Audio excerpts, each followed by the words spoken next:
So mga ka-farmers, spray po tayo ng ating kalamansi. Ayan, para po doon sa ating mga maliliit na bulaklak. Follow up tayo. Ayan, para doon naman po sa ating mga bunga. Iwas tusok. Ayan, iba po ay gasaresan na yung ating mga buko. Iba naman po ay gamais. Ayan, hindi po pare-parehas. Importante ay marami siyang buo.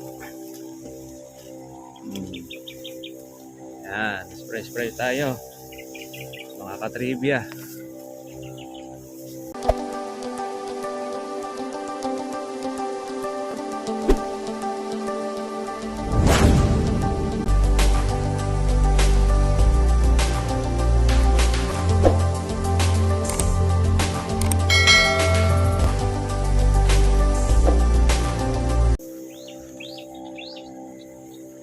So mga ka-farmers, spray po tayo ng ating kalamansi. Ayan, para po doon sa ating mga maliliit na bulaklak. Follow up tayo. Ayan, para doon naman po sa ating mga bunga. Iwas tusok. Ayan, iba po ay gasaresan na yung ating mga buko. Iba naman po ay gamais. Ayan, hindi po pare-parehas. Importante ay marami siyang buo. Ayan, spray tayo mga katribya.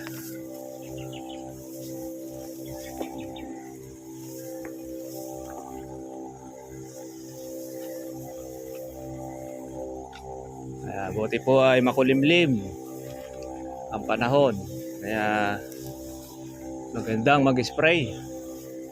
Ayan, yung mga bulaklak, oh. Mga nasa kilikili na naman ang ating mga bulaklak.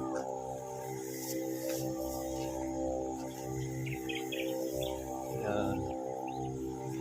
Shoutout natin ang ating mga ka-farmers nasa ibang lugar, ano na po sa Pilipinas, ako lalo na po sa Middle East. Kaya napakahirap po sa area po na yan at binobombang kasalukuyan. Meron na tayong isang Pinay na disgrasya diyan sa gera.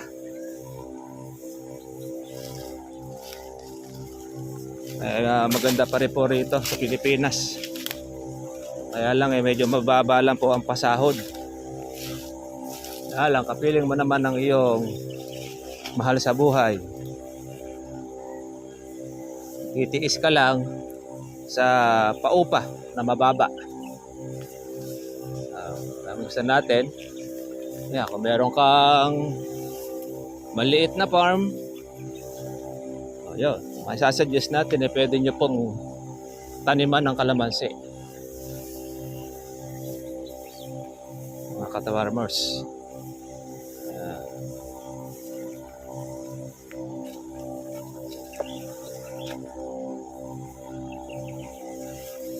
Spray ang bulabog sa ating mga insects.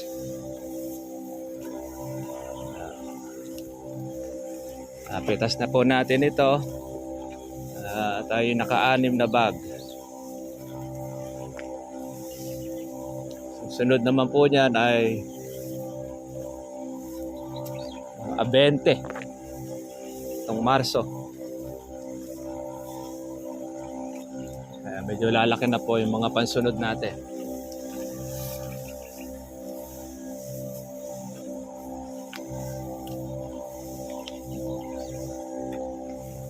Yan o. Yung ibang mga bulaklak buka na.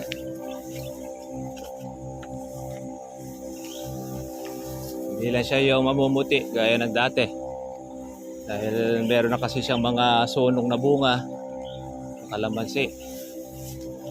Pero marami rin yan pagka nagtuloy. Ito po mga bulaklak natin para sa ating punyo.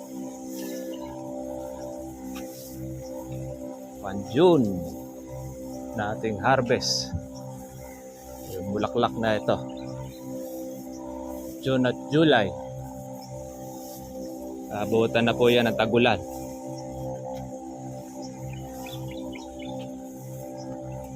Kaya halos kulang isang buwan tayo mag-i-spray para doon sa mga bunga natin.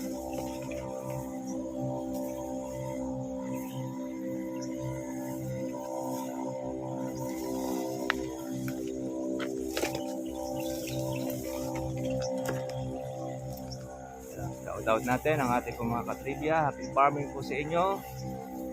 Ito. Alagang kalamansi, alagang bunga ang ating ginagawa. Panahon po ngayon mga katribya po ng dapurak at nag-iinit na naman. Kaya pwede kayo maglagay ng dishwashing sa inyo pong bomba. Kung marami pong mga dapurak sa inyo or white flies para yung lagkitan, mahugasan. Pero kailangan maapulan ninyo yung white flies. Kung hindi nyo po mapatayan, bali wala rin po ang dishwashing. Panghugas lang yon. Pero hindi po siya pampuksa ng ating white flies.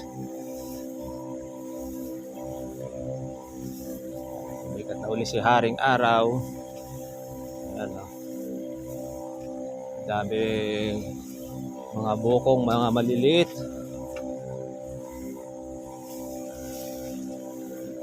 Tuyo na naman ang lupa at mga ilang araw papatubig na naman tayo. Bagay, 2 tubig pa lang naman tayo mga ka-farmers dito sa ating kalamansi.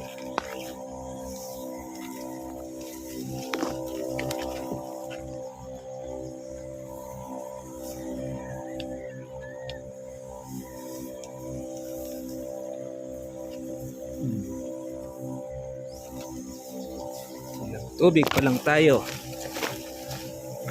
2. Wala no magtagaraw. Karoon tayo ng bonus ng ulan.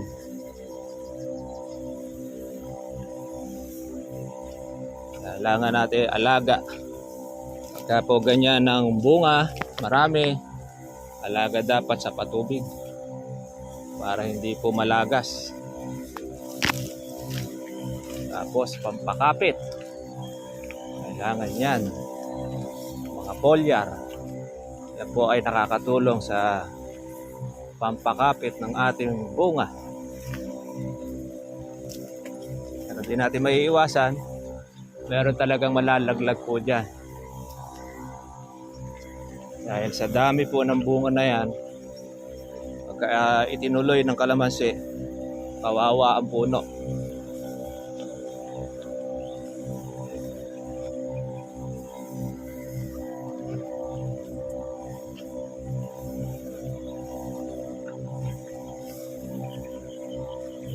Mga bulaklak natin, no? Bukas makalawa, nakabukan na yan yung ating mga bulaklak.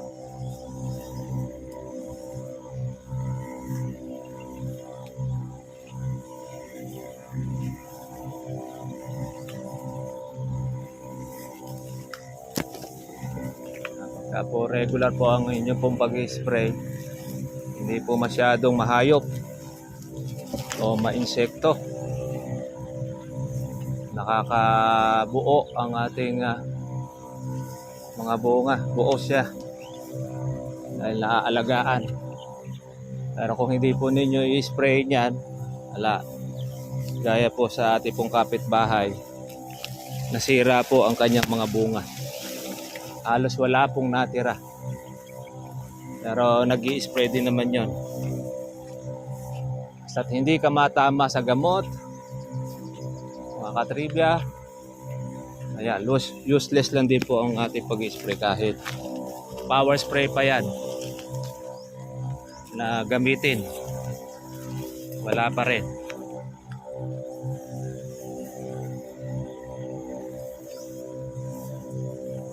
Pero pagkakabisado ninyo, inyo pong gamot at nasa tamang timpla, saka po yung tapang niya, ay makikita ninyo mga buo ang bunga gaya na sa atin.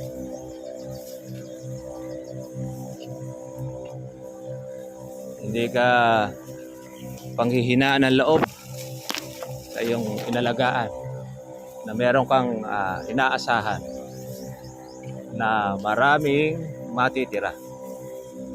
Hindi kagaya ng mga nasira bunga, talagang halos wala kang makakitang buo.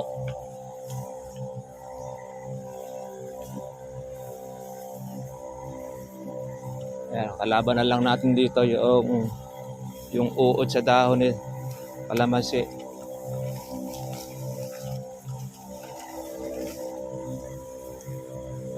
Nakakapagtago sila sa dahon tuyo. Pagka ganito nagpapag-spray, nagkukubli sila, kaya hindi mo siya matamaan.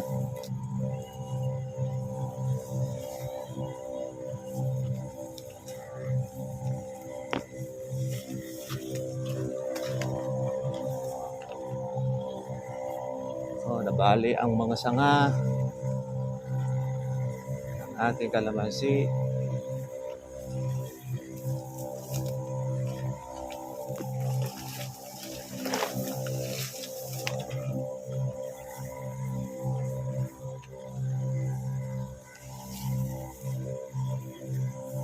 Sa iba mga ka-farmers, kapag ganyan na po ang bunga, stop na sila. Hindi na sila po nag-i-spray. Kaya yung bulaklak na ilalabas ng kanila, sisira na yon. Dahil hindi na po nila inalagaan. Kung ano lang yung bunga na marami, yun lang ang kanilang alaga. Sayang kasi kumbaga mga ka-farmers, mahal po kasi ang gamot. Kung konti lang naman ang bulaklak, di raw masusulit. Mas malaki pa ikagasto sa gamot kaysa doon sa bulaklak. Yun ang katwiran po noong iba. Kaya hindi na po kailangan na lang mag-spray uli. Tayo naman, walang problema. Kahit konti bulaklak na lumabas, pagka na-spray, mabubuo yan. Baka yan pa ang mahalang presyo. Then, meron tayong alaga. Meron tayong pansunod na harvestin. Kaya hindi po nawawalan ng bunga ang ating kalamansi. Meron tayong panggulpi, yung marami. Meron naman po tayong pang maintenance. Saka hindi naman tayo aksayado ng gamot dahil ito lang ang gamit natin, ang chargeable. Napakatipid.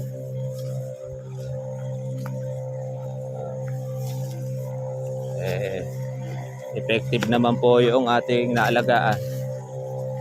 Marami naman po siyang buo.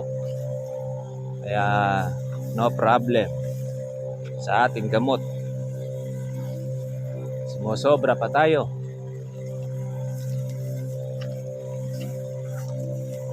Pag tinamad ka na lang, pag nawala ka na lang ng bunga, tamad na lang yon.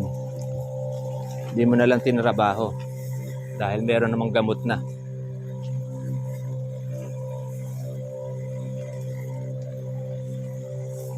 Yan, kailangan na po niyan. After nito, stop na tayo ng ating spray dahil mainit na po ang araw, lalo na sa bulaklak. Mainit, baka hindi po siya makabuka. Ang gamot din kasi mga farmers ay mainit din.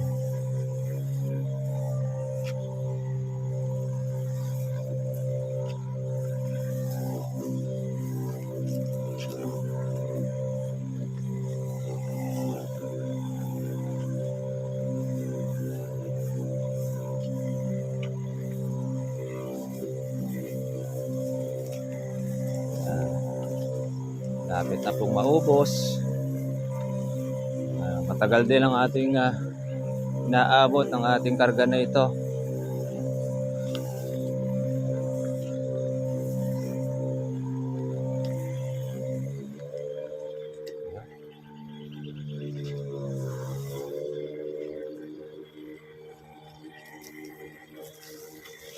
Tapos na.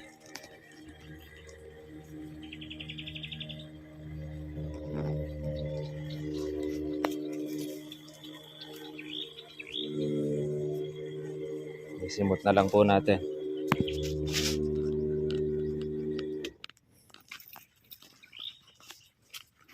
Okay mga farmers, tapos na po tayo. Mamaya na lang po natin itutuloy. Siguro mga 3 karga na lang po yung ating sprayer sa ating kalamansi.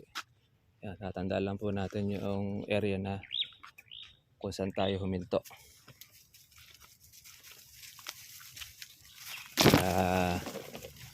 Tapos na monitor dito sa ating pong bunga.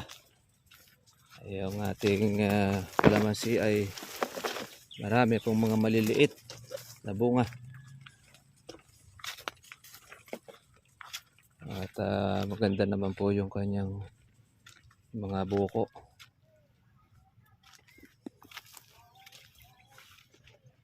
Ayan. Yung mga buko natin. Makikita nyo na rin dyan kung mayroong may sira. Tapos makita nyo sa ilalim maraming laglag pagka po yung mga kopildong. Una pong mga nalalaglag po yon. At matitira dyan yung mga buko. Ayan. Dahil po mga buko nyan. Ito po mga maliliit. Ayan na, meron tayo may sira din. Pero marami naman ng good. Paano mga farmers? Sige, God bless po sa inyo lahat. Kita na po tayo po bukas para sa susunod po natin pong vlog. Monitor lang po tayo sa ating kalamansi. Balikot po ang presyo ng kalamansi natin. 2,1, 2,2, isang tayo 2,000. At dyan po naglalaro ang presyo ng kalamansi natin. God bless sa inyo lahat mga kapitbahay.